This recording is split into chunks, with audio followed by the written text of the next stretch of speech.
மக்கள் அனைவருக்கும் வணக்கம். இந்தியா, பாகிஸ்தான் இடையேயான போர் முழுவதுமாக தொடங்கியுள்ள இந்த காலகட்டத்தில, வலைத்தளங்கள்ல ஒருபடி செய்தி இருக்கட்டும். இப்ப என்ன மாதிரியான நகர்வுல இருக்கு இந்தியா? இதுல நம்ம எப்படியா புரிஞ்சுக்கணும்? ஏன்னா நெறைய பேர் நினைக்கிறாங்க, போர் தொடங்கிருச்சு. எல்லா போரும் போர் ஆரம்பிக்கும். எல்லா போரும் குண்டு போடுவாங்க.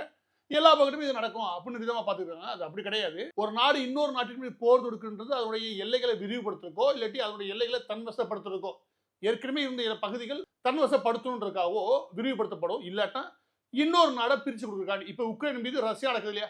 அது ஒரு பகுதி ரஷ்ய மக்கள் பேசக்கூடிய அவங்க தனிநாடு கோரிக்கை வைக்கிறாங்கன்ற அடிப்படையிலான போர்னு வச்சுக்கோங்களேன். இதெல்லாம் ஒரு பெரிய வரலாறு இருக்கு. அதே மாதிரி காஷ்மீர் விவகாரத்தை பொறுத்த வரைக்கும் நாம பாகிஸ்தான் மீது போர் தொடுக்கல. மீண்டும் மீண்டும் தெளிவுபடுத்துறது என்ன இந்தியா அப்படின்னா, எங்கள் மீது தீவிரவாத தாக்குதல் நடத்திருக்காங்க. அதனுடைய எல்லை பகுதியில் இருக்கக்கூடிய அதாவது பாகிஸ்தான் ராணுவத்தால் அங்கீகரிக்கப்பட்டு ஆதரவு தரக்கூடிய இந்த லக்ஸரி தொய்பா, அப்புறம் ஜெய்சி முகமது இந்த மாதிரி தளங்களா பார்த்தா சுமார் 20க்கும் மேற்பட்ட தளங்களை இந்தியா தகர்த்து எறிஞ்சாங்க. அவங்களுடைய ஹெட் குவார்டர் எல்லாமே. இதுதான் இந்திய அரசாங்கம் சொல்றது. இதுல விஷயம் என்ன அப்படின்னா, இதை தன் மீதான தாக்குதல், தன் நாட்டின் மீதான தாக்குதல் அப்படின்னு குதிக்க வேண்டிய அவசியம் பாகிஸ்தான் கிடையவே கிடையாது. ஒண்ணு நீ அழிச்சிருக்கணும். உள்ள புகுந்து அழிக்கின்றது உன் நாட்டுல ஒன்றும் புதுசு கிடையாது. ஏற்கனவே அமெரிக்கா உள்ள புகுந்து பின்னாடியே தூக்கிட்டு போயிருக்காங்க. எனவே இந்த நாட்டுக்கு ஒன்றும் புதுசு கிடையவே கிடையாது. என்ன நாம புரிஞ்சுக்கணும் அப்படின்னா, எல்லைகளை போர் தொடங்கணும். எல்லா பக்கத்துமான தாக்குதலை இந்தியா தொடுக்காது.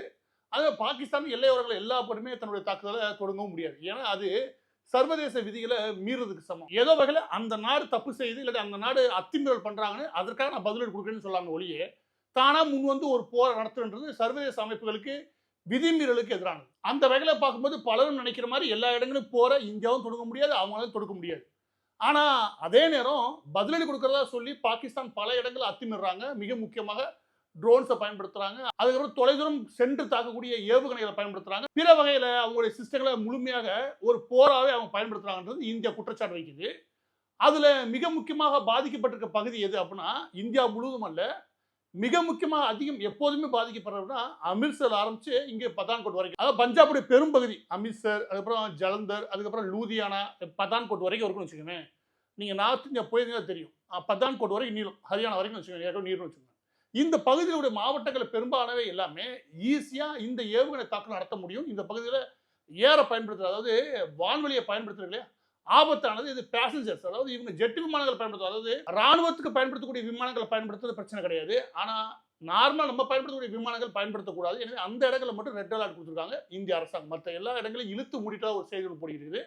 அது போலியானது. பல இடங்கள்ல ஒரு குழப்பத்தை உருவாக்குறதுக்காக பல இடங்கள்ல பல நாடுகள்ல யார் பரப்புறா அப்படின்னா பாகிஸ்தான் தான் பரப்புறாங்க. எனவே பாகிஸ்தானுடைய சோசியல் மீடியா உட்காந்துட்டு என்னென்ன தளங்களை உருவாக்குறாங்க அப்படின்னா, இன்னொரு பக்கத்து வார பத்தின போலியான தகவல், இன்னொரு பக்கத்து இந்தியாவில் பல இடங்கள் இப்படி நடக்குது அப்படி நடக்குது. அப்படி பரவக்கூடிய தகவல்களை நிதானமா நம்முடைய அரசாங்கம் என்ன சொல்லுதோ அதன் அடிப்படையில் போறது நல்லது. இல்ல மிக முக்கியமா மக்களிடையே, முக்கியமாக இளைஞர்களை தொடர்ந்து தேடுறாங்க இல்லையா, அதுல என்ன தெரியுது அப்படின்னா, இந்த போரை எந்த விதமா கையாளுறாங்க, எந்த விதமா கையாள முயற்சி பண்றாங்க, எந்த விதமா கையாள முயற்சி பண்றாங்க, திட்டமிடுறாங்கன்றலாம் திட்டம் போற அவங்க தான் தெரியும், நமக்கு தெரியாது. ஏன்னா அப்பட்டமா தெரிஞ்சுன்னா அது ராணுவமே கிடையாது. ஆனா இதுவரைக்கும் நடந்த ஒரு தாக்குதல் இருக்கு இல்லையா, இதெல்லாம் நம்ம என்ன புரிஞ்சுக்க முடியுது அப்படின்னா, இந்திய அரசாங்கம் ரொம்பவும் திட்டமிட்டு செயல்படுற விஷயம் என்ன அப்படின்னா, பாகிஸ்தானுடைய எல்லை பகுதியில் கூடிய வான்வெளி பகுதிகளில் ராணுவ விமானங்கள் ஆகட்டும், இல்லாட்டி ட்ரோன்ஸ் ஆகும், இது எதுவுமே பயன்படுத்த முடியாத நிலைமைக்கு ஒரு நிலைமை உருவாக்கணும். அதுக்கு திட்டமிட்ட தாக்குதலை இந்திய அரசாங்கம் மேற்கொள்றாங்க. அதனால நாட்டுக்குள்ள போய் தாக்குதல் நடத்த ஆரம்பிக்கிறாங்க. அதற்கடுத்து அது ராணுவ வழித்தடங்கள் இருக்கு இல்லையா, அது எல்லாத்தையும் தகர்க்க விரும்புறாங்க. அதுக்கடுத்து இந்திய ராணுவம் தாக்குதல் நடத்தக்கூடிய மிக முக்கியமான பகுதி ஆயுதம் கொள்முதல் பண்ணி வச்சிருப்பாங்க. அந்த ஆயுதங்கள் கிடங்குகள் இருக்குல்ல, இந்த ஆயுத கிடங்குல இருந்து ஆயுதங்கள் வெளியேறக்கூடாது. ஆயுத கிடங்குகள் அழிஞ்சிட்டா ஆயுதங்களுக்கு சப்ளை இருக்குல்ல, அதை நிப்பாட்டினாலே போதும். பாகிஸ்தான் அதிகபட்சம் 3 வாரங்களை தாண்டதே கஷ்டம். ஏன்னா அவ்வளவுதான் அவங்கள்ட்ட ஆயுதம் இருக்கு. எனவே அதை ஒழிச்சாலே போதும், அதை நகர விடாம பண்ணாலே போதும். அது பண்றாங்க. அதற்கடுத்து கண்ட்ரோலிங் சிஸ்டம், அதாவது இந்த எல்லாத்தையும் கண்ட்ரோல் பண்ணிக்கிட்டு ஒரு இடத்துல சிஸ்டம் ஒன்று இயங்கும். அதுல இருந்து ஆர்டர்னு ஒன்று போகும். அது இருந்தாலும் இவங்களுக்கு ஆர்டரு, இதை காலி வேணாலும் முடிச்சுன்றதான் அடுத்த விஷயம். அந்த வகையில் ஜெய்சி முகமது ஆகட்டும், லக்ஸரி தொய்பா ஆகட்டும், இந்த மாதிரி அமைப்புகளுடைய ஹெட் குவார்ட்டர்ல கூடிய கண்ட்ரோல் சிஸ்டத்தை முதல் தாக்குனாங்க. அவங்க இந்திய அரசாங்கம் தாக்குனது எல்லாமே ஹெட் குவார்ட்டர் கிடையாது, அதோட கண்ட்ரோல் சிஸ்டம். எந்த இடத்துல இருந்து அவங்களுக்கு கண்ட்ரோல், அதாவது கமெண்ட்ஸ் போதோ அந்த இடத்த காலி பண்ணாங்க. இது முக்கியமானது. இந்த பகுதிகளை தாக்கல் நடத்திருக்காங்க. இந்த விதமாக ரொம்ப கால்குலேட்டிவா எல்லாத்தையும் மெஷர் பண்ணி தாக்கல் நடத்துறான்றது நாம சொல்ல சர்வதேச ஊடகங்கள் எல்லாமே பாராட்டு தெரிவிக்கும் விதமாக இந்த இந்திய அரசும் அதனுடைய ராணுவம் ரொம்ப திறமையா நகர்றாங்க. அதோட நகரில் ரொம்ப ஒரு வெளிப்படையா தெரிய விஷயம் என்ன அப்படின்னா, பாகிஸ்தான் இந்த வேகத்துல யூஸ் பண்ணாங்கன்னா அடுத்த 2 வாரத்துக்கு எந்த ஆயுதம் இருக்காது. அந்த ஆயுதத்தை பயன்படுத்துறதுக்கு ஆயுதம் இருக்கான்றதை தாண்டி ஆயுதம் கொடுத்தாலும் பயன்படுத்துறதுக்கு ஆள் இருக்காது. அதை ஆணையிடுறதுக்கு ஒரு இடம் இருக்காது. அது ஒழுங்கா கம்யூனிகேஷன் பண்றதுக்கு ஒரு சிஸ்டமும் இருக்காது. இதையெல்லாம் கெடுத்து விட்டுட்டோம் வச்சுக்கோங்க, ஒட்டுமொத்த ராணுவமும் ஏறக்குறைய கையை பேசி நிற்க வேண்டியதான். எல்லா இடங்களையும் போய் ராணுவம் பிச்சை எடுக்குது. யாரு? பாகிஸ்தான் ராணுவம் பிச்சை எடுக்குது. பிச்சை எடுத்துட்டு வந்தா கூட அதை வச்சுட்டு எந்த பிரயோஜனம் இருக்கக்கூடாது. இதுதான் இந்திய ராணுவத்தின் மீது உலகம் முழுவதும் இருக்கக்கூடிய ஒரு பார்வையா அமையுது. இதுல ஏகப்பட்ட புரளிகள் பரவுது. அது எல்லாமே எல்லா பேரும் சேர்ந்து சமூக வலைத்தளங்கள் கொஞ்சம் கிளியர் பண்றது நல்லது. ஏன்னா இதுவரைக்கும் சோசியல் மீடியால என்டர்டைன்மெண்ட்டை மட்டுமே பயன்படுத்த ஒரு பெரிய கும்பல் உண்டு. அதாவது சினிமா பிரபலங்கள் இதோடைய வாழ்க்கை போறக்கூடிய ஒரு பெரிய கூட்டம் இருக்குது. இந்த கூட்டத்துக்கு வந்து பெரிய லெவலில் இந்த செய்தி ஊடகம் சொல்ற செய்தியை விட ஏதாவது பரவுது பாருங்க, அதை எடுத்து பரப்புறதுக்கு கொஞ்சம் ஈடுபாடு உண்டு. அந்த வகையில் போலி செய்திகள் வேகமாக பரவ நம்மளால் பார்க்க முடியுது. ஏகப்பட்ட பேர் குழப்பமான கேள்விகளை உருவாக்குறாங்க. நான் உங்களுக்கு என்ன சொல்லுவேன் அப்படின்னா, நீங்கள் இப்படியான செய்திகள் உடனே தேடி பிடிச்சி எது உண்மைன்னு சொல்றதுக்கான வழியை பாருங்க. அந்த வகையில் 3 ஜெட்டு விமானங்களை, இந்திய ராணுவத்துக்கு சம்பந்தமான 3 ஜெட்டு விமானங்களை ஹிமாலயாவில் சுட்டு வீழ்த்தப்பட்டதாக ஒரு செய்தி ஒன்று பரப்பப்படுது. அது போலியானது, 100% போலியானது. அதை IAF மறுத்திருக்காங்க. அதுக்கடுத்து என்ன அப்படின்னா, எல்லா ஏடிஎம்களும் க்ளோஸ் பண்ண போகிறாங்க அடுத்த 2-3 நாள். இதை யார் கிளப்பி விடுறா அப்படின்னா முக்கியமாக பாகிஸ்தான் தான். ஏன் அப்படின்னா எல்லாரும் ஏடிஎம்ல முட்டி மோதுவோம், காசு எடுக்க முயற்சி பண்ணுவோம்ல. அப்போ மக்களிடையே ஒரு குழப்பமும் சிஸ்டம் ஆல்ரெடி கூடிய கவர்மெண்ட் சிஸ்டம்ல அதுக்கு இதுக்கு இடையில ஒரு குழப்பத்தை உருவாக்குறதுக்கு அவங்க முயற்சி பண்ணுறாங்க. அப்படி எந்த நடவடிக்கையும் ஈடுபடுறதுக்கு எந்த வித அறிகுறியும் கிடையாது. ஏன்னா நம்ம ஒன்றும் ஃபைனான்சியல் கிரைசிஸ் இல்லை. ஏன்னா ஏடிஎம்லாம் க்ளோஸ் பண்ணுறதுக்கான அவசியம் கிடையவே கிடையாது. இது தேவையில்லாத வதந்தி. அதுக்கப்புறம் ரொம்ப ரொம்ப முக்கியமான ஏர்போர்ட்டெல்லாம் இழுத்து மூட போகிறாங்க. அந்த ஃபாரின்லேருந்து வராங்களே அவங்கெல்லாம் திருப்பி அனுப்புறாங்க. அது இதுன்னு ஏகப்பட்டது. ஏர்போர்ட்டை மட்டுமே ஏகப்பட்ட கதைகள் ஓடி இருக்கு. நல்லா புரிஞ்சுக்கோங்க. பதான்கோட்டில் ஆரம்பிச்சு, அதாவது பதான்கோட்லேருந்து ரிவர்ஸில் போங்க, அந்த கடைசி மூணுகள் அமிர்த்சர், ஜலந்தர், இதெல்லாம் லூதியானா, இதெல்லாமே அப்படியே பாகிஸ்தானுக்கு மிக நெருக்கிற பகுதி.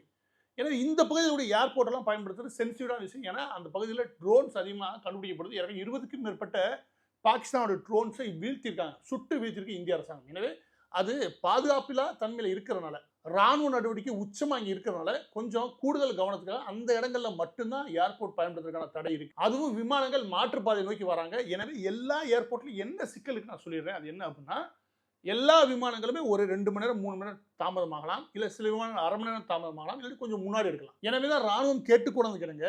நம்மளுடைய வான்வழித்துறை என்ன பண்றாங்க அப்படின்னா, முக்கியமாக ஏர்போர்ட் என்ன பண்றாங்கன்னா, எல்லா பேசஞ்சர் என்ன பண்ணுறாங்க, ஒரு 2லேருந்து 3 மணி நேரம் கூடுதலாக வந்து சேர்ந்துருங்க. அதுதான் நல்லது.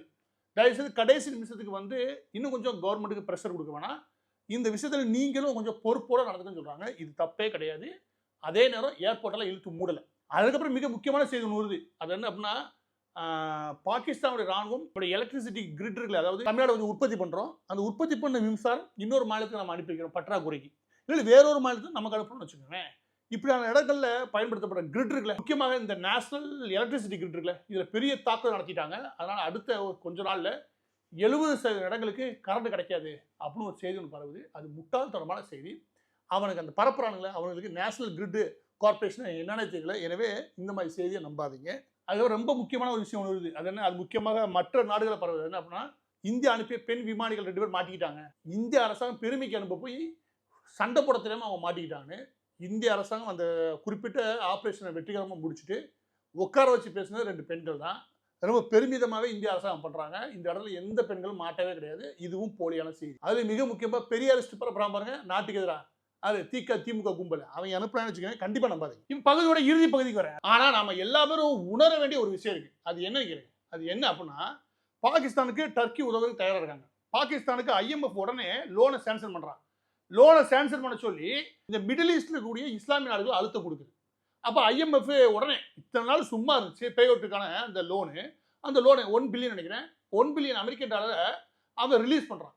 இப்போ இந்த நாடுகள் எல்லாம் ஒரு விஷயத்தில் ஒன்று விடுறாங்க. அதாவது பாகிஸ்தான் நினைக்கிற ஒரு விஷயத்தில், அது என்ன அப்படின்னா, நாமெல்லாம் இஸ்லாமிய நாடு, அந்த விதத்தில் ஒன்று விடுறாங்க. இந்தியாவுடன் கூடுறதுக்கு எந்த நாடு இருக்குன்னு நினைக்கிறீங்க? போலி வாக்குறுதி, ஊழல் அரசியல், குண்டர் அரசியல், ஆதிக்க அரசியல், யார் எங்கு எப்போது, உண்மை அறிய தினமலர்.